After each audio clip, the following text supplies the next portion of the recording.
네, 10월 19일 화요일 NH투자증권의 모닝 미팅을 시작하겠습니다. 뉴욕 증시는 나스닥과 S&P 500은 상승세가 이어졌지만 다우지수는 소폭 하락했습니다. 다우지수가 0.1% 내렸고 S&P 500은 0.34%, 나스닥은 0.84% 상승을 했습니다. 페이스북 주가가 3.3% 오르는 등 대형 기술주의 반등이 시장 전반을 주도했습니다. 11개 섹터 중에서는 7개 섹터가 올랐는데 경기 소비재가 1.2% 올랐고 테크놀로지와 커뮤니케이션이 각각 0.9%, 0.7% 상승을 했습니다. 유틸리티와 헬스케어, 필수 소비재는 내렸습니다. 경제 지표는 좋지 않았습니다. 중국의 3분기 GDP 성장률이 4.9%로 전문가 예상치인 5.1%를 하회했는데 관련해서는 리포트가 준비되어 있으니까 일단 말씀드릴 거고요. 미국의 9월 산업생산지수도 전월 대비 1.3% 감소를 했습니다.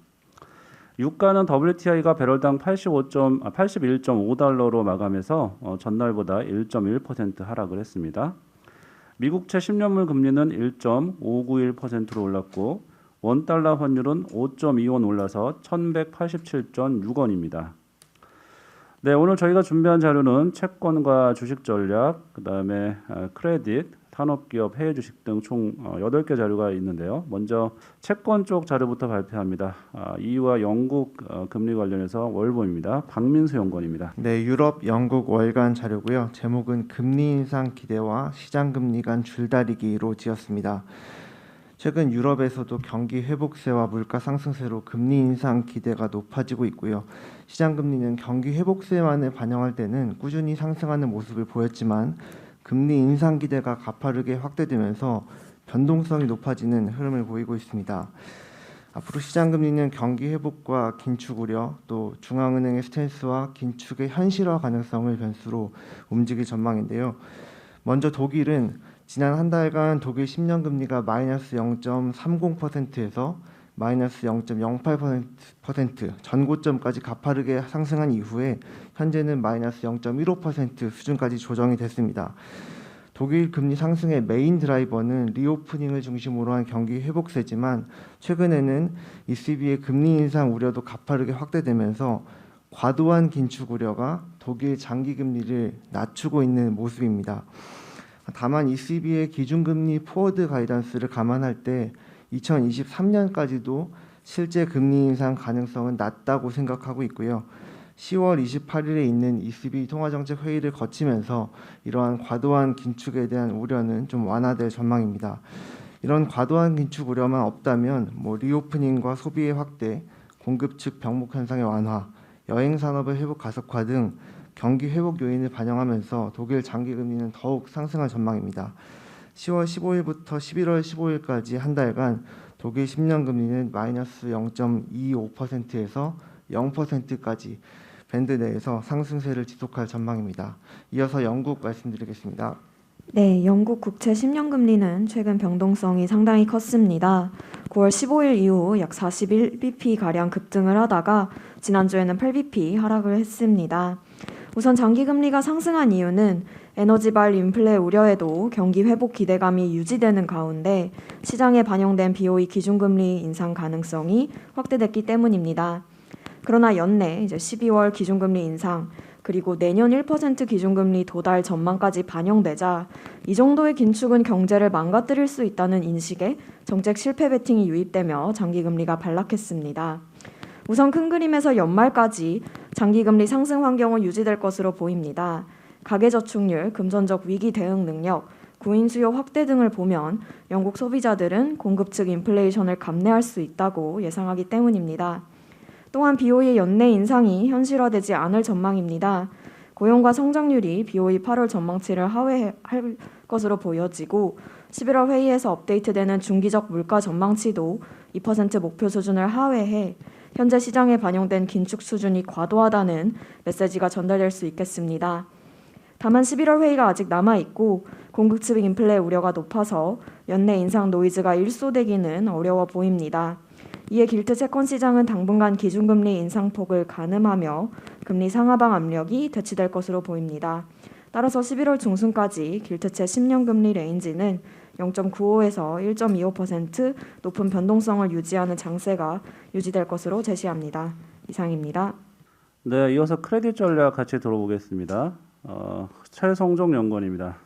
네, 일단 국내부터 먼저 말씀을 드리면요. 지난주 국내 크레딧 신용 스프레드는 공사채, 은행채는 축소된 반면에 여전채, 회사채가 스프레드가 확대되었습니다.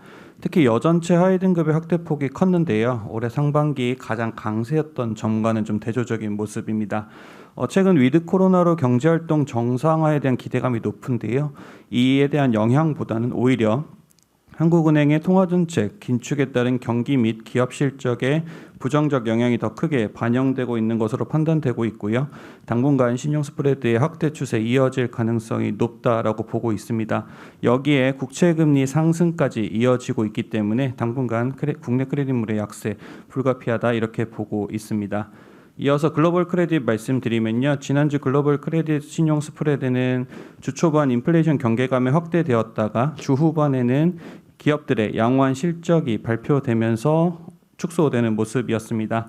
특히 지난주 미국 대형은행들의 어닝 서프라이즈에 유럽은행들의 3분기 실적 기대감이 확산되면서 유럽은행 코코본드 스프레드 축소폭이 크게 나타나는 모습이었고요.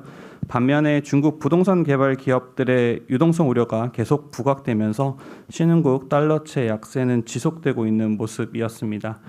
지난주 글로벌 하이힐드 기업들의 부도율이 발표가 되었는데요. 9월 말 기준으로 2.6%입니다. 이 숫자는 전월 3.1% 대비 하락했고요. 연말 부도율 전망치도 1.7%로 2008년 3월 이후에 가장 낮을 것으로 예상되고 있습니다. 기업들의 비용 증가 그리고 인플레이션 우려에도 최근 발표되고 있는 기업들의 예상치를 상회하는 양호한 실적 그리고 부도율 하향 안정화를 감안을 하게 된다면 글로벌 크레딧 신용 스프레드는 소폭 축소될 것으로 전망됩니다. 이상입니다. 네, 국내 크레딧물 약세 말씀을 주셨는데 어떤 주요 산업별로 좀 특징이 있는지하고 또 어떤 신용 등급에서 스프레드 확대가 좀 더 두드러졌는지 이런 내용들이 좀 있을까요? 네, 일단은 국내 크레딧물 같은 경우에는 금융기관들에 대한 우려가 좀 크게 나타나고 있는 모습입니다. 앞서 말씀드렸던 것처럼 기준금리가 올라오게 되면 100% 자금을 시장에서 조달하게 되는 여전사들 같은 경우에는 자금 조달 부담이 확대될 수밖에 없고요. 이러한 점들이 기업들의 펀더멘털에 좀 부정적으로 작용하는 거 아니냐라는 우려 그리고 또 하나 금리가 올라가게 되면 중장기적으로 부실에 대한 우려들이 좀 확대될 수 있기 때문에 이런 부분들이 여전채에 대한 전반적인 부정적인 시각이 계속 이어지고 있고요. 특히 여전채 중에서도 하위 등급인 캐피탈채 A 등급 위주로 좀 약세를 보이고 있다 이렇게 말씀드릴 수 있을 것 같습니다. 이상입니다. 네, 수고하셨습니다. 이어서 주식 전략 경제 쪽 발표하겠습니다. 먼저 앞서 말씀드린 중국 3분기 GDP 성장률 관련해서 정여경 연구원입니다. 네, 중국 경제 말씀드리겠습니다. 중국 3분기 GDP는 전년 대비 4.9% 성장하여 예상치를 소폭 하회했습니다. 9월 중에 이 지방 정부가 탄소를 줄이기 위해서 생산을 제한함에 따라 3분기 산업 생산은 4.9%, 고정자산 투자는 3.8% 증가에 그친 영향입니다. 코로나19 이후에 중국 경제를 견인한 두 개의 엔진은 수출과 부동산 투자였는데요. 그런데 이 지난 9월에 불거졌던 이 헝다그룹 이슈에서도 알 수 있듯이 중국 정부가 이 부동산에 강한 유동성을 투입할 가능성은 낮은 것으로 판단됩니다. 그래서 향후 부동산 경기는 횡보 흐름을 이어갈 것으로 예상합니다. 4분기에도 중국 GDP는 4에서 5%대 성장률이 예상되는데요. 지금 중국 내에서 실업률이 빠르게 하락한 가운데 중국 정부가 무리하게 경기를 부양하지는 않고 이 5% 안팎 성장률에 만족하는 것으로 해석이 됩니다. 그래서 4분기 중에 중국 경기가 저점을 다지겠으나 그 반등폭이 크지는 않을 것으로 예상됩니다. 이상입니다. 네, 저희가 국내 수요를 좀 계산을 할 때 생산량과 순수입, 수출입을 감안을 하고 재고량 변화 이런 것들을 감안을 해서 추정을 해보는데 이렇게 보면 지금 수입과 수출까지 감안하면 생산까지 감안해서 내수 수요는 지금 어떤 방향성을 보이는 건지 같이 말씀 부탁드립니다. 중국의 내수 네, 맞습니다. 말씀하시는 거죠. 지금 중국 같은 경우는 중국 내부 생산을 봤을 때 가장 특징적인 게 이 중국의 조강 생산인데요. 이 중국 정부가 이제 2021년의 조강 생산량이 절대 2020년 수준을 넘어서서는 안 된다라는 이 지침을 발표한 가운데 7월부터 그러니까 3분기부터 조강 생산량이 거의 전년 대비 마이너스로 진입을 했고 거의 어제 나온 9월 데이터를 보면 그 조강 생산이 한 20%까지도 거의 계속 최저치를 갱신하고 있는 모습을 보이고 있습니다. 그래서 지금 현재 중국 내부가 실업률 같은 경우는 이 4.9%로 확 떨어져서 소매 판매가 조금 반등의 기미를 보이기는 하지만 이 중국의 어떤 굵직한 산업 생산이나 고정자산 투자 이런 부분에서는 4분기 중에도 경기가 횡보 흐름을 이어갈 것으로 예상하고 있습니다. 네, 이어서 AI 빅데이터 리포트인데요. 코스피 예측 모델입니다. 김규진 연구원입니다. 네, 안녕하세요. 퀀트 전략 김규진 연구원입니다. 근본 자료는 AI 빅데이터 이니시에이션 자료입니다. 자율주행이나 음성, 영상 인식 분야에서는 AI가 이미 뛰어난 성능을 보이고 있는데요. 2017년부터는 금융 분야에서도 각종 분야에서 도입이 시도되고 있습니다. 본 보고서에서는 금융 분야에서의 AI 도입 현황을 살펴보고 AI 기술을 활용한 코스피 예측을 시도해 보았습니다. 우선적으로 AI는 1959년부터 도입이 되어서 연구가 되고 있는데요. 여러 번의 이제 부침이 있었기 때문에 이제 사실 크게 와닿지 않는 부분이 사실입니다. 그런데 최근에 이제 머신러닝이라든지 인공신경망과 같은 정교한 기법이 발달되면서 다시 대두가 되고 있습니다. 금융 분야에서의 머신러닝의 도입은 크게 로보 어드바이저랑 대체 데이터 그리고 자산운용 분야에서 시도되고 있습니다. 로보 어드바이저는 AI를 사용해서 개인별 자산 배분을 저비용 그리고 공간 제약 없이 제공하는 것이 장점인데요. 미국 시장에서는 소파이, 베터먼트, 웰스프런트 등이 대표적이며 한국에서는 파운트 그리고 디셈블 컴퍼니 등의 기업이 서비스를 제공하고 있습니다. 다음으로는 대체 데이터 시장인데요. 이제 기존에는 분석이 어려웠던 데이터를 머신러닝을 사용해서 분석이 가능해지면서 이제 기존 재무 데이터보다 선제적으로 경제 상황이나 기업의 실적을 추정할 수 있는 것이 장점인 데이터라고 할 수 있겠습니다. 실제로 RS 매트릭스는 2015년에 JCPenney의 물동량 증가를 인공위성 사진을 통해서 선제적으로 파악을 해서 2분기 어닝 서프라이즈를 예측한 바가 있습니다. 그 다음으로는 자산운용 분야인데요. 자산운용 분야에서는 주로 시장 방향성 예측, 주식 매수 매도 타이밍 분석 등의 AI 접목을 시도하고 있습니다. 또 이제 ETF 시장에서도 AI를 접목한 ETF가 활발히 상장이 되고 있고요. 미국 시장에서는 현재 약 16종이 상장되어 있습니다. 크게는 포트폴리오 구성에 AI를 사용하는 AI 모델형, 그리고 대체 데이터를 사용해서 포트폴리오 종목을 선정하는 대체 데이터형, 그리고 섹터 분류에 AI를 사용하는 분류형 ETF로 나눌 수 있을 것 같습니다. 그런데 다만 이제 운용 기간이 짧아서 성과를 보정하기 어렵다는 점은 있습니다. 그 로보 어드바이저 분야에서 역시 운용보다는 이제 자동화 부분에 AI 초점이 맞춰져 있다는 것이 아쉬운 부분인데요. 금융 분야에서 AI 도입이 제한적이고 또 지체되고 있는 것은 AI의 데이터 의존성에 기인한다고 판단합니다. 원인과 결과 일정한 자연현상과는 다르게 금융 분야에서는 과거에 좋은 수익률을 거두었다 할지라도 데이터의 알파가 훼손된다면 성과가 악화될 수 있다는 점이 문제가 되고 있고요. 따라서 알파가 훼손되지 않은 데이터를 사용하는 것이 AI 모델 성과의 관건이라고 할 수 있겠습니다. 따라서 본 보고서에서는 상대적으로 알파 훼손이 덜 되었을 것으로 판단되는 당사 발간 보고서를 사용해서 대체 데이터를 제작했고 또 이를 사용한 AI 모델로 코스피 예측을 시도해 보았습니다.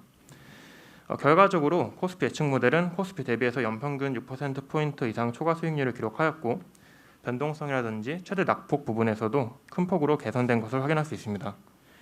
대체 데이터를 제외한 모델의 경우에는 수익률이 큰 폭으로 악화되면서 대체 데이터의 사용이 코스피 예측 모델의 수익률에 크게 기여했음을 확인할 수 있었습니다. 최근 3달간 코스피 예측 모델의 예측률은 78%를 기록하고 있고요. 다음 주는 83% 확률로 코스피가 상승할 것으로 전망하고 있습니다. 감사합니다. 네, 이어서 산업기업 리포트 발표하겠습니다. 먼저 CJ 이화정 연구원입니다. 네, CJ 목표 주가 상향 레포트입니다. 목표 주가를 25만 원으로 9% 상향했습니다. 일단 산정 방식은 SOTP를 그대로 유지하였지만 기준 시점을 2022년으로 변경한 부분이 가장 크게 작용했습니다. 특히 2022년 영업가치 평가 시 가장 크게 차이가 있던 점은 미디어 부문에 대한 타겟 멀티플을 일단 글로벌 OTT 즉 디즈니 플러스나 그리고 내년에 들어올 것으로 보이는 애플 TV 플러스, HBO 맥스 등의 국내 론칭을 고려해서 경쟁이 심화될 거로 보아 40배에서 30배로 멀티플은 하향하였습니다. 다만 실적 조정치 같은 경우에는 최근 1, 2분기에 보여준 그리고 3분기에 보여줄 것으로 보이는 콘텐츠 흥행에 따른 광고 매출 성장세 그리고 콘텐츠 편성 믹스 효율화를 통해 기존에 예상했던 것 대비 비용을 상당히 줄이고 있다. 즉 수익성을 개선하고 있다는 노력을 반영하여 이제 실적 추정치는 상향하였습니다. 투자 의견도 바이 유지합니다. 전 부문의 성장 동력을 보유하고 있습니다. 미디어 같은 경우에는 잘 아시는 신사업 OTT 티빙, 커머스의 경우에는 미디어 커머스 업체인 다다 MNC를 신사업으로 가지고 있고 이 부분에서의 성장성이 두드러지고요. 음악 같은 경우에는 프로듀스 101이나 걸스 플래닛 같은 자체 육성 프로그램도 있지만 향후 M&A를 통해서 조금 더 IP가 다양화될 수 있는 가능성 높습니다. 영화 같은 경우에는 개봉 방식 다양화를 통해 수익성을 강화하고 그리고 변화되는 영화 관람 문화에 적응하고 있는 모습 보입니다. 이 부분을 고려해서 투자 의견 바이 유지하겠습니다. 그리고 한 가지 더 업데이트 드리고 싶은 점은 저희 이번 티빙 MAU인데요. 티빙의 8월 MAU는 387만 명으로 지난 5월에 발표한 수치 대비 17% 증가했는데 이 성장세를 이끈 게 다른 게 아닌 저예산 예능 콘텐츠라는 점에 좀 주목해 보실 만합니다.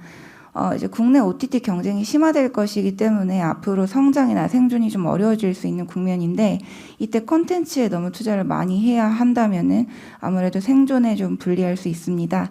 다만 티빙 같은 경우에는 지금 현재 경쟁사들 대비 예능에서 즉 제작비 부담이 낮고 그리고 제작의 시간도 적게 걸리는 예능을 통해서 성장을 하고 있기 때문에 향후 차별화 포인트로 삼을 수 있을 거다라고 보고 있습니다.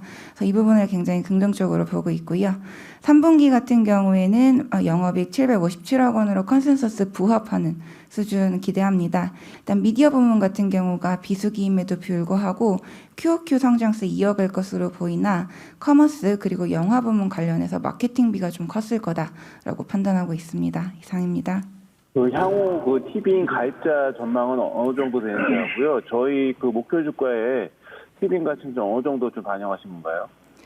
네, 일단 티빙 같은 경우에는 현재 기준으로 티빙에서 제공하고 있는 공식 데이터는 없습니다만 일단 유료 가입자 기준으로 말씀을 드리면 저희가 6월 말 기준 약 120만 명 정도였던 걸로 알고 있고 현재 기준 MAU 성장세를 고려하면 약 150만 명을 상회하는 수준일 거다라고 판단을 하고 있습니다. 이제 회사에서는 올해 말까지 적어도 250에서 300만 명까지를 300만 명 유치를 기대하고 있으나 일단 당사에서는 올해까지는 250만 명 정도 유치를 생각하고 있고요. 어제 기사에서도 나왔듯 이제 내년에는 네이버 라인의 손을 잡고 대만 등 동남아로 좀 나갈 생각이고 그리고 2023년까지는 미국까지 이제 진출을 할 생각인데 일단 동남아까지는 어느 정도 승산이 있다라고 봤습니다. 그래서 동남아 그리고 네이버 라인의 효과까지를 좀 고려를 했을 때 회사가 고려하는 2023년 기준에 약 800만 명의 이제 MAU 여기서 유료 가입자 비중으로 따지자면은 약 500만 정도는 가능할 거다라고 생각을 하고 있고 이제 티빙에 대한 저희 영업 가치는 일단 지금 저희 미디어 가치를 2.5조로 두었는데 여기에 이제 섞여 있습니다. 따로 그 법인에 대한 가치를 평가하진 않았습니다.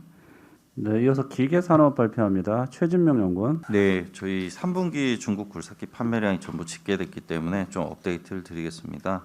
일단 결론적으로 3분기 중국 굴삭기의 내수 수요량 138,612대로 전년 동기 대비 마이너스 32.2% 기록을 했습니다.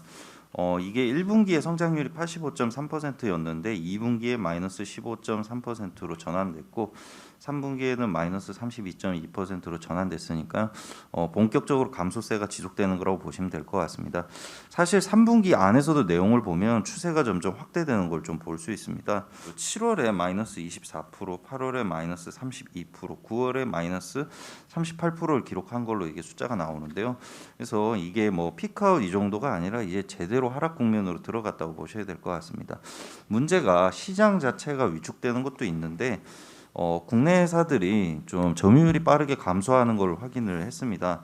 우리가 5월 말에 정부에서 남중국해 분쟁 개입 이런 것들을 한미 정상회담 때 이야기를 했었는데 그때부터 좀 영향을 받은 걸로 보고 있습니다. 5월 당시에 국내 굴삭기 업체들의 점유율은 중국에서 대략 8%였는데 현재 3.7%까지 하락을 해서 거의 뭐 점유율이 절반 이하로 현재 급격히 떨어졌고요.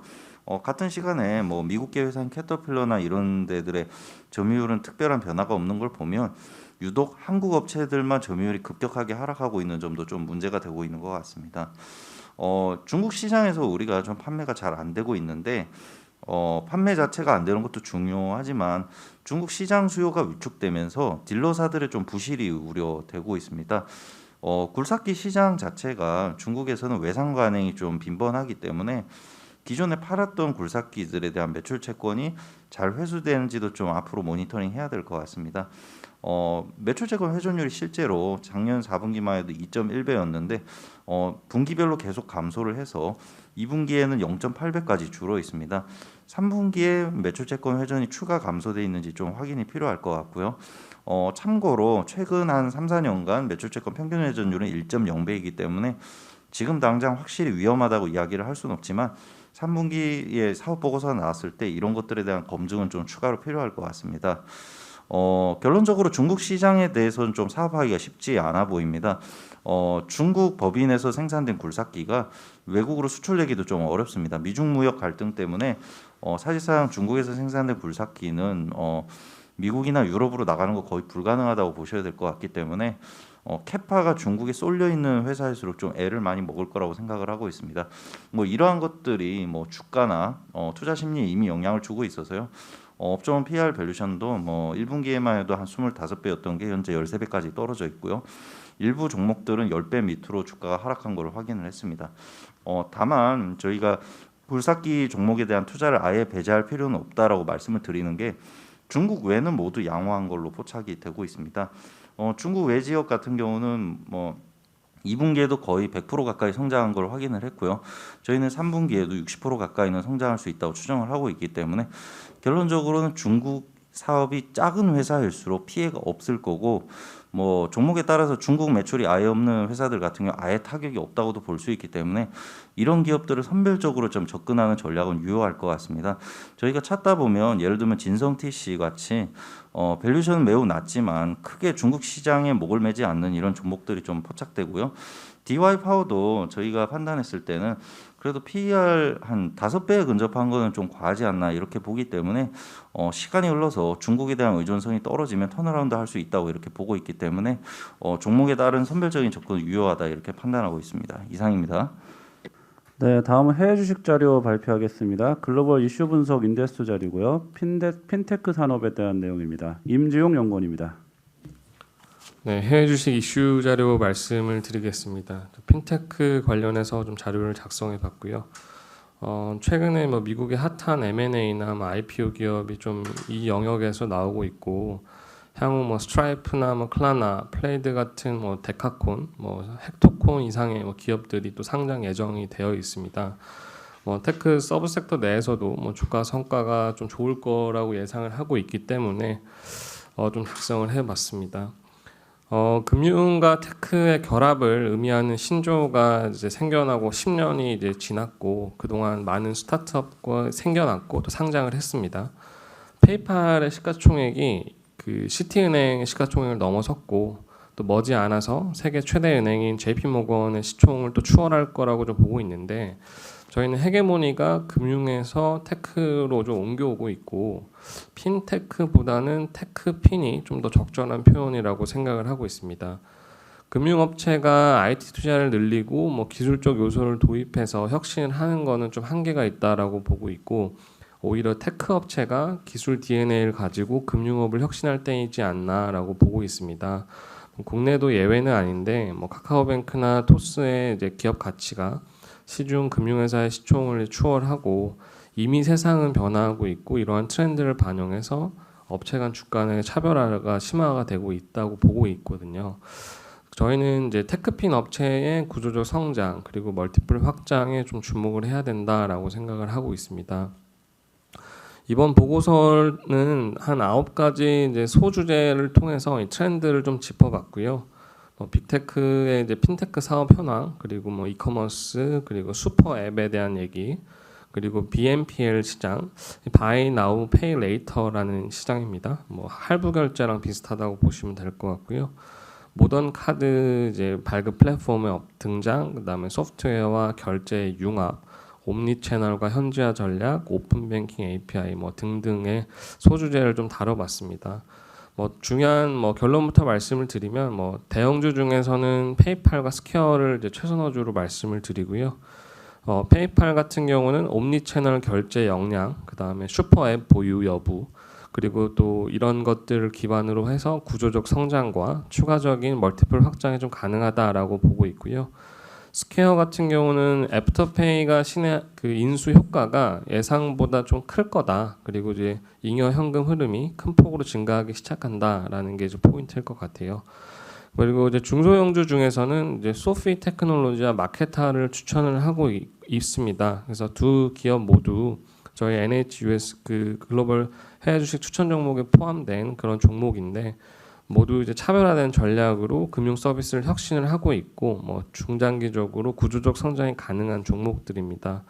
그리고 뭐 업스타트 홀딩스와 디로칼 같은 경우는 매력적인 비즈니스 모델을 보유하고 있지만 좀 단기에 주가가 좀 많이 올랐고 밸류에이션 부담이 좀 있기 때문에 조정 시에 좀 분할 매수가 합리적이지 않나라고 생각을 하고 있습니다. 자세한 내용은 보고서를 좀 참조해 주시면 감사하겠습니다. 이상입니다. 네, 이상으로 모닝미팅 마치겠습니다.